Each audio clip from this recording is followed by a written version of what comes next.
Joy is a Filipino immigrant raising her daughter from a Londoner who raped her and saving up to buy British citizenship.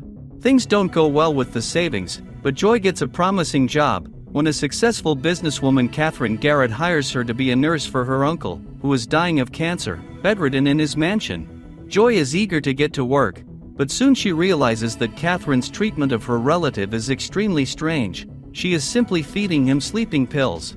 When Catherine leaves for a few days, Joy changes the course of treatment, and Mr. Garrett comes to his senses. The attitude of Westerners to the migrants arriving in Europe by the thousands is, shall we say, not yet settled, but the migrants have apparently made up their minds that centuries of colonial policy toward their homelands have made it time for the first world countries to respond. The protagonist of Raging Grace not once breaks the law and cheats employers by hiding her daughter in their apartments, but the sympathy of the authors is completely on her side. After all, it is not easy for her. She and her daughter have nowhere to live, and she is a good person, quiet and polite, so you should show understanding. All this sympathy is largely due to the fact that Paris Zarcilla, who directed and wrote the film, is himself a Filipino who grew up in London, and in interviews he emphasizes that much of the film is taken from real life.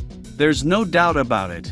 Of course, the life of illegal immigrants is nothing like a fairy tale, and in this sense, Raging Grace fits perfectly into the general course of the horror genre in the West, where this genre is increasingly turning into manifesto, revealing and stigmatizing social problems.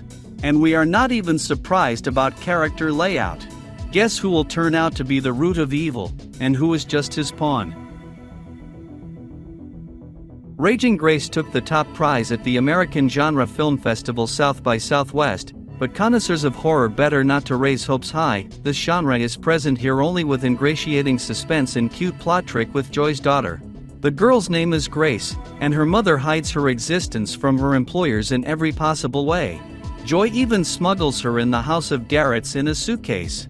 Forced to constantly hide in closets and under beds, Grace becomes a kind of ghost, when at some point in the movie you begin to doubt whether she is real or, perhaps, just a figment of Joy's imagination, who invented her daughter to escape loneliness and find some purpose in life.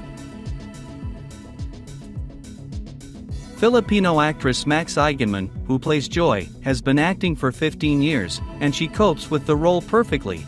You connect to her, you worry about her, you understand her difficulties and problems. Good or classic David Hayman as Mr. Garrett and British actress Leanne best as the archetypal uptight rich bitch Catherine.